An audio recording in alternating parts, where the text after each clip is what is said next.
कसे आहात? बरं बरं. माझे बसा सर्वजण तसे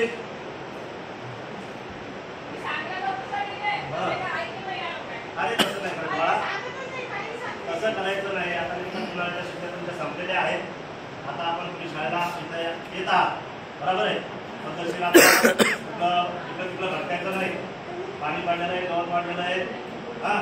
त्याच्यामध्ये साप बिलकुल काटा त्याच्यापासून स्वतःला सावलायचा. काही अडचणी असतील मला सांगायच्या, अध्यक्षिका मॅडमला सुद्धा सांगायच्या, बरं का. आणि व्यवस्थित सकाळी लवकर उठायचा, व्यायाम करायचा, जेवणाच्या वेळेवर नाश्त्याच्या वेळेवर तिथं हजर व्हायचं, ठीक आहे. आणि बाळा तसं नाही बोलायचं बेटा, सरांचा आदर करायचा. हा, आपल्या यामुळं आम्ही तुम्हाला सांगतो, तुम्हाला भविष्यात इथं शिकून पुणे मुंबई सारख्या ठिकाणी जर जायचं असेल तर शुद्ध मराठी भाषा बोलावी लागेल. त्या ठिकाणी तुम्हाला नोकऱ्या भेटतील आणि बऱ्याच नोकऱ्यांचं प्रमाण तुम्हाला त्या भागामध्ये भेटत नाही. याचं कारणच आहे की कशा ठिकाणी कशी भाषा वापरली पाहिजे. मराठी भाषेवर जास्त भर द्यावा, तुमच्या भाषेचा तुम्हाला अभिमान असला पाहिजे. परंतु आपल्याला इतर भागात सुद्धा नोकरीच्या निमित्तानं किंवा उद्योगधंद्याच्या निमित्तानं जावं लागतं. त्यामुळे तुम्हाला मराठी भाषा शुद्ध भाषा आली पाहिजे बेटा. तसं बोलायचं नाही, अहो पावमध्ये बोलायचं, सर तुम्हाला वगैरे असं बोलायचं. आणि तो का करता आहे, तो कोण आहे, तो काय झालं मला, काय झालं, काय झालं, काय झालं कमलेश, काय झालं मला, काय झालं,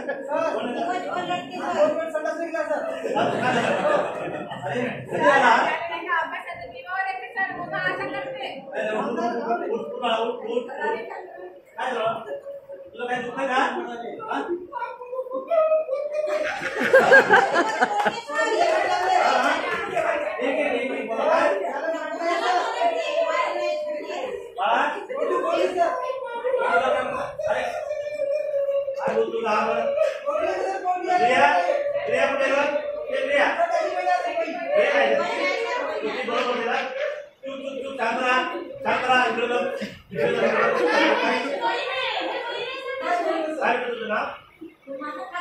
बरं काजल, हा तुझा भाऊ आहे. आता या 4-5 दिवस झाले हा का रडताय?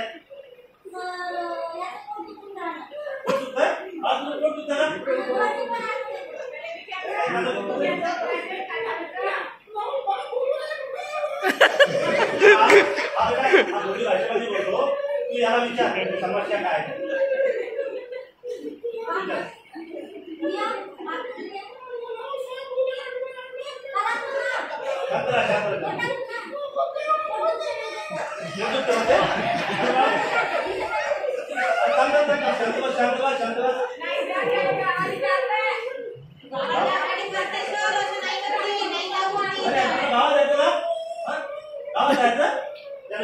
गावात जायचं म्हणा, गावात कुठे होते विचार गावात जायचं का? बरं बरं बरं ठीक आहे ठीक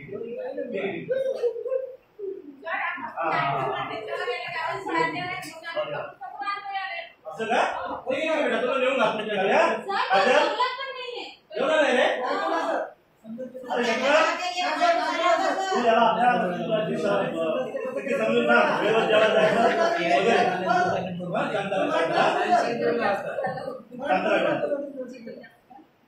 याला बोलून म्हणजे सांग की तुला समजून दाखवतो तुला गावाकडं तुझ्या आई वडिलाला.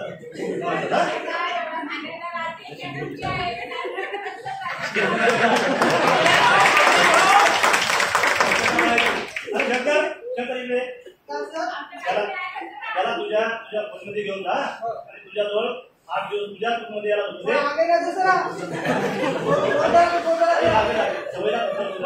अरे त्याला भाषा कळत नाही, मी सांगतो त्याला कळत नाही आणि मला सुद्धा त्या भाषेत थोडं आवडत नाही ना, त्याच्यामुळे मला भाषा येत नाही. ठीक आहे बेटा काजल, तू याला समजा. ठीक आहे, कोणीवरती सांग त्याला. ठीक आहे बघा माझ्याकडे, हॅलो माझ्याकडे झाला शांत बस, माझ्याकडे लक्ष द्या.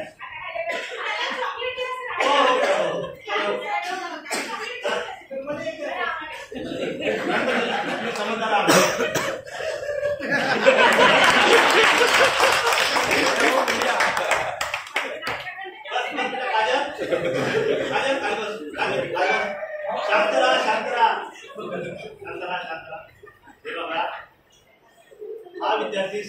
झाला आपल्या हॉस्पिटलमध्ये याला हा दररोज रोज याची मला माहिती मिळते. पण मी त्याला काय करतो सकाळी माझ्या गाडीवर त्याला बाहेर देतो, त्याला चॉकलेट वगैरे बिस्किट पुडा वगैरे देतो, तो शांत राहतो.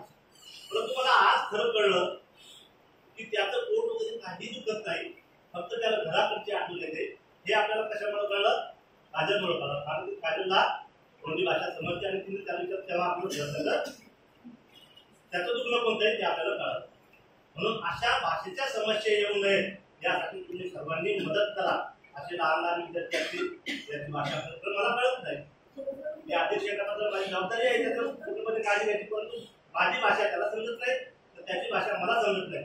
तो आजारी असता त्याच्या विरुद्ध तो उपचार झाला पाहिजे अशी माझी कल्पना असते. बऱ्याच वेळेस तो माझी संवादच साधत नाही. ते याची आपण सर्वांनी काळजी घ्यायची. ठीक आहे बेटा? हा शंकर तुला नेऊन जातो. ठीक आहे ठीक आहे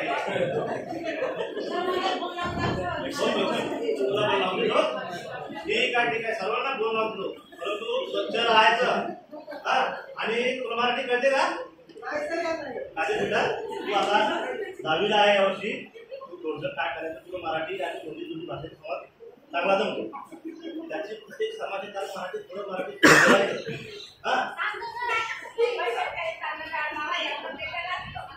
तसं ना बेटा आपण आंघोळ वगैरे करतो ना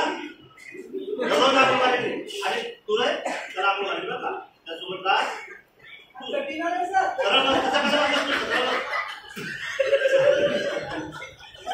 ठीक आहे ठीक आहे